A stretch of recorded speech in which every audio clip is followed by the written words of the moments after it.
Hey! In this video we're going to look at Day Tripper by the Beatles. It's an absolutely classic guitar riff. This arrangement is taken from the grade 4 Trinity Rock and Pop syllabus. That's a syllabus that's really popular over in the UK.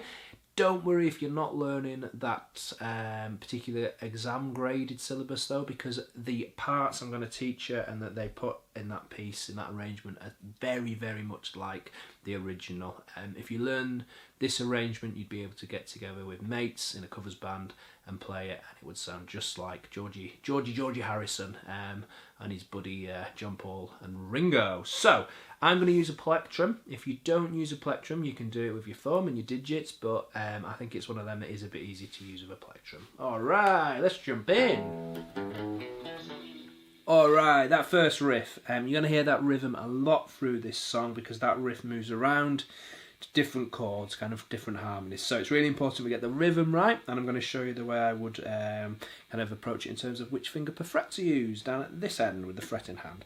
We pluck an open low E string, then using the second finger press down on the 3rd fret of the low E string, then using the 3rd finger press down on the 4th fret of the low E, so we get it's O, 3, 4, then it's 2 on the A, then 2 on the D string, then an open D. So that's the first bar of that 2-bar riff. So 0, 3, 4 on the A, 0, 3, 4 on the E, 2 on the A, 2 on the D, open D. If you want to get really pedantic, I pick with this direction: down, up, down, up, down, up. The second bar of the riff is 2nd fret A string, 4th fret D string. Now I use the 1st finger for the 2 and the 3rd finger for the 4 on the D there. Then we play 2 on the A again, and we finish off 0, 2. So that second bar is, so that 4 is elongated. So all together we get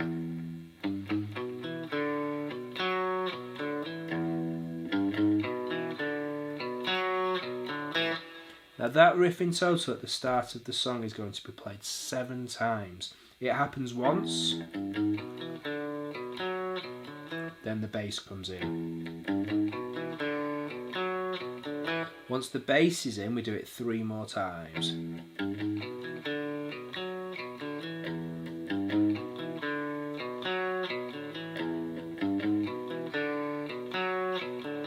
Then the drums come in. Then the vocal comes in. In total, you have to do that 7 times before you change and play the same sort of sequence of numbers in terms of frets off the A string. So it's 0, 3, 4 on the A, 2 on the D, 2 on the G, open G. Then we play 2 on the D, 4 on the G, 2 on the D, 0, 2 on the G. So that's like the A version of that riff. First time round, when it's off the low E, we can think that we're playing over an E chord. When it goes to the A string, we can think of an A major chord. When we do it off the A string, we only do it once, and then we're back to E. So from the top of the tune, we play it once off the E, then the bass is in. 2 more times.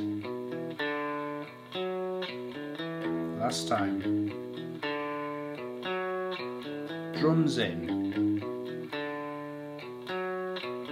Vocal in. Again, off the E. Then off the A, off the E, and that's it. And then we go to the power chord section. It's the 15th bar, and we play an F sharp 5. So it's 1st finger, 2nd fret low E, 3rd finger, 4th fret A. Now we only need those 2 strings. It's the root and the 5th of the chord, so it's an F sharp 5 power chord. George Harrison, I think on the original, is playing full chord, but we're just going to play bottom 2 strings. And it works. The first strum is 1, 2 and 3 and 4 and. So it's that rhythm. Crotchet, then 6 quavers. 1, 2 and 3 and 4 and. And we're going to get them all with downs. 1, 2 and 3 and 4 and. Then we get 3 bars still on the same chord but with a different strum. Now we're going to go.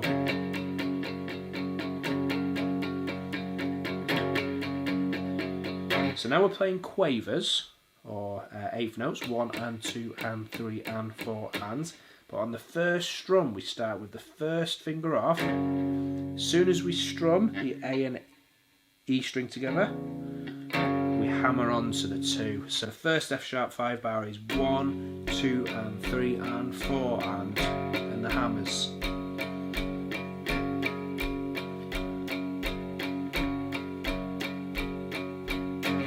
Excellent. Now the whole piece so far has been played mezzo forte, quite loud. Okay, then we move to an A5. I just want you to think about volume there. So we've done.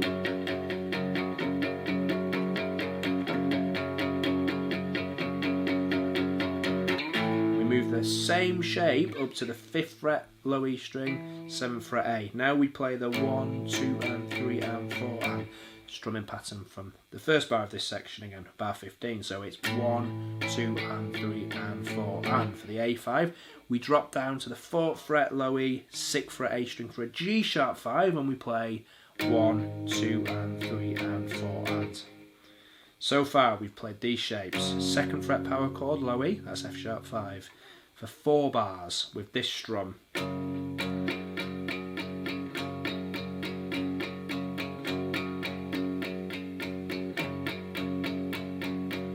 A5, G sharp 5. Then we move to C sharp 5. Now it's a root note on the A string power chord, so 4 on the A, 6 on the D, 1st and 3rd fingers. My tip of my first finger is touching the low E string, because sometimes when I play roots on the A string power chords I accidentally strum or hit that string. I don't want to hear an open E, I want to mute that. Ideally I'd just be hitting the A and D, but that just ensures me in case I do catch that low E. On the C sharp 5 we get 1, 2 and 3 and 4 and, same strumming pattern. From there we drop 2 frets to a B, A string 2nd fret, and we've got the 4th fret of the D, and now the strum is slightly different. Now we get 1, 2 and 3 and 4. So it's crotchet, quaver, quaver, quaver, quaver, crotchet. So okay, this has brought us to the first time ending, but I'm just going to go through that power chord section nice and slowly one last time. From the F sharp 5, so the first strum is down, so crotchet, then 6 quavers. Here we go, 1, 2, 3, 4 and.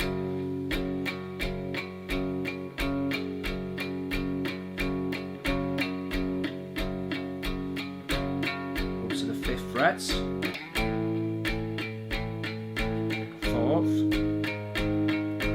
4th on the A, 2nd on the A, and then we know that riff, the first time ending is 4 bars long, but it's just that core riff played twice. Okay, so O, 3, 4, 2, 2, A, 2, D, 2, open D, and then and we hit that twice. Then we hit the repeat mark. We're the second system of bars down on the 2nd page. That's page 11 in my grade 4 book, and that sent us right back to the start of the verse. So essentially the verse has been twice, A string, E string.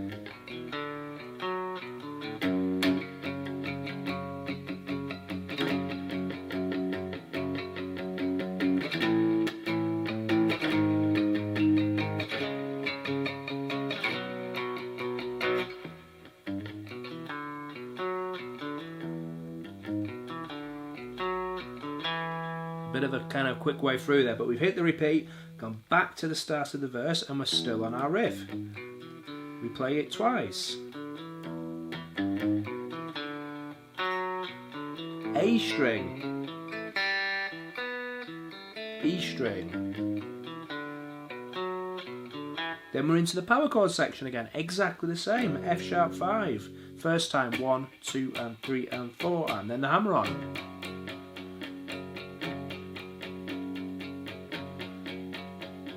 Then up to 5 for A5, 1, 2 and 3 and 4 and 4th fret, 1, 2 and 3 and 4 and 4th fret on the A, 1, 2 and 3 and 4 and 2nd fret, 1, 2 and 3 and 4. Now we're back at the end of the 4th bar, or bar 22, on page 11. Now we skip the first time ending, so we skip the second line of that page and we go to the second time ending. So on the Trinity Rock and Pop chart, that is bar 23B. And the dynamic changes to forte because there's an F, and we play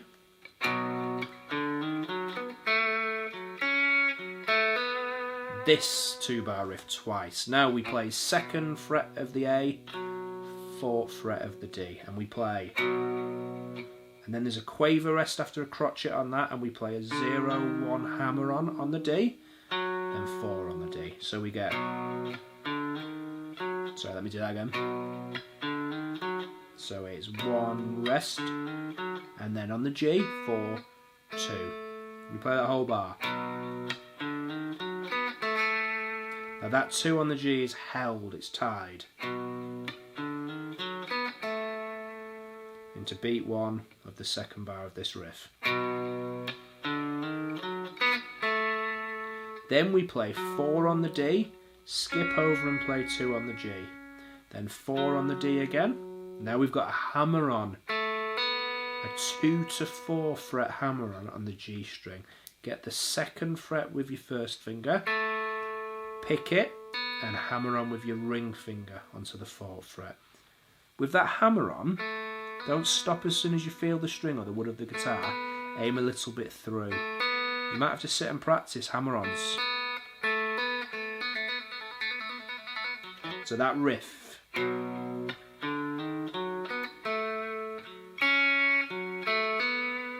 That riff happens 3 times.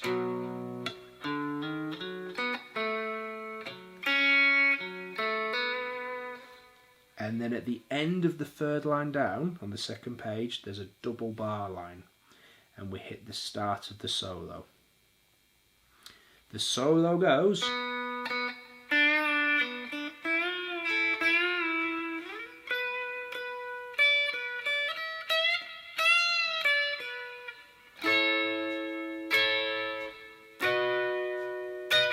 And then back into our chord riff. Okay, let's break down that solo. We're on the 4th line of tab and treble clef down on page 11, or the 2nd page of the grade 4 charts, starting with bar 29. The first thing we do is play 2 crotchets on the 4th fret of the G string. Now I press that down with my 2nd finger. And then we play the 3rd fret of the B string. This has a little arrow coming out of it with a half above it. That's telling us it's a half tone or semitone bend. The arrow also comes back down, so not only do we bend up with our index finger to the note we would get at the 4th fret, so D to D sharp, we also bend back down. Let me show you the first 3 notes.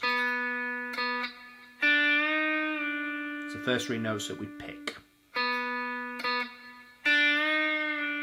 Then we go back to the 4 on the G with the 2nd finger, then we play 3 on the B with the 1st finger, and then 5 on the B with the 3rd finger. Now we're going to hold it there. I'll show you everything so far. Now I bent the note that time because I knew what was coming next. When we land on that 5 on the B with our 3rd finger, we're going to do a full tone bend. Now that means it's a fret 5 and a full tone above that is the 7th fret. So we bend from 5 to 7, or E natural to F sharp. We're changing the pitch of the string by bending it up. Now when you're bending that 5th fret note, fret the note with your third finger, try and support it behind with the second and first finger, that string, and we're going to push up. If you pull down, you might fall off the edge of the neck. We don't want that sound. We want to push up to the ceiling and hold it up there so we get. Then we hit the 5th fret of the high E string with our pinkies. Let me show you that bend again. So we're holding it up there. Then we take the sound off those two, so we kind of mute the strings. We go back to the 5 in its normal position on the B, and we bend up a full tone again, and this time we come down. So the arrows in the book go straight up and down. So those bends are everything up to there.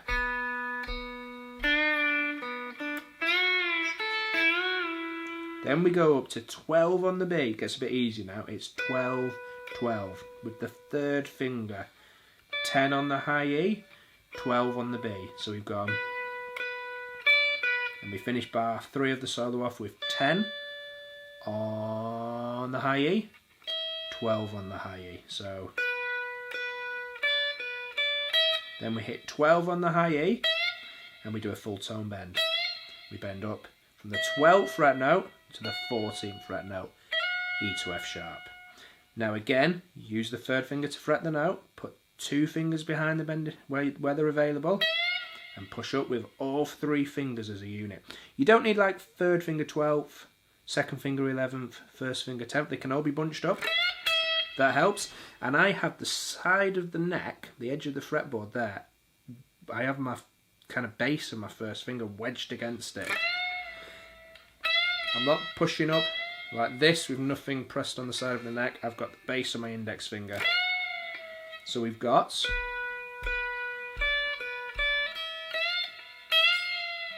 now after we bend up that 12, we come back down and then we bend it up straight and come back down a bit quicker. So we get 12 and up and then 12 up and down. And then we finish off the solo with 10 on the high E and 12 on the B with the 3rd finger. Now that 12 on the B is a quaver tied into a minim, so make sure it rings for the rest of the bar. We've gone bars 3 and 4 of the solo.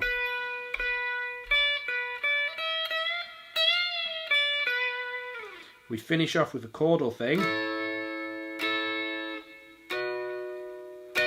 Now these are just little D-shaped chords, so think of your D major down at this end of the neck, 2 on the G, 3 on the B, 2 on the high E. We're just hitting the G, B and E strings, but we're going to move everything up 7 frets. So that's essentially an A major triad. And we hit it for a minim, 2 beats. 1, 2, 3, 4. We hit it twice for 2 beats. 1, 2, 3, 4. Then you move it up 2 frets. 1, 2, 3, 4. That finishes off breaking down the solo. Let's just hear it nice and slowly.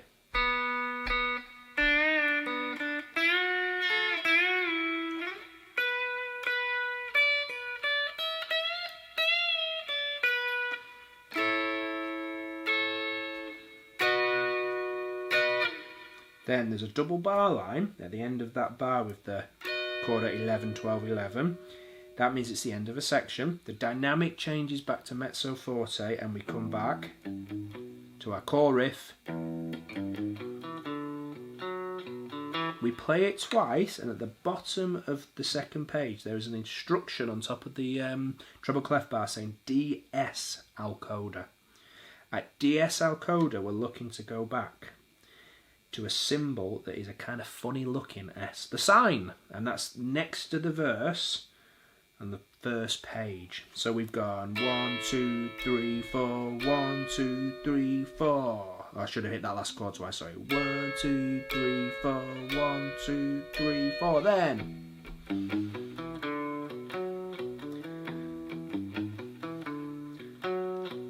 DSL coda just takes us back to the verse, so we do 2 more of them.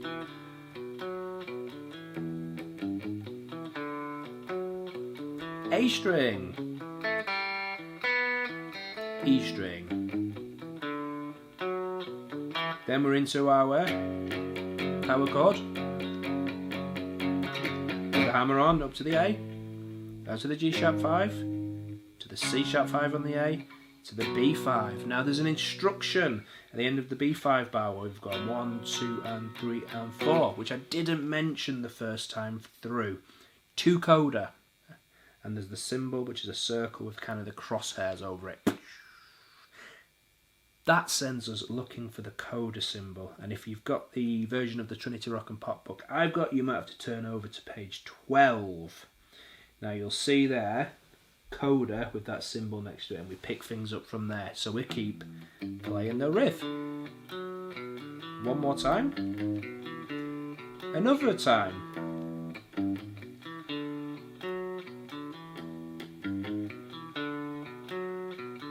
It's 7 more times in total. We hit the coda, we do it 1, 2, 3, 4, 5, 6, 7 more times. So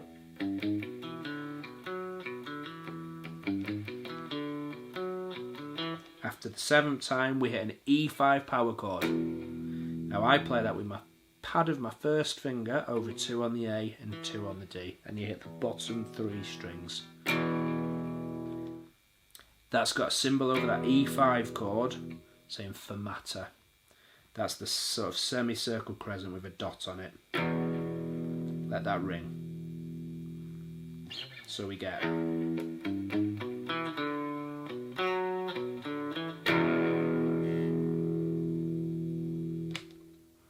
And that's it. Hey, I hope you really enjoyed that. Like I said at the start of the video, if you're not doing the exam grade 4 piece, if you're not learning it for that, do not worry, learn it anyway. It's a great tune to have under your fingers. And please do like the video, subscribe to the channel, and check out the videos we've already uploaded and we'll be uploading again soon. Enjoy! Bye bye!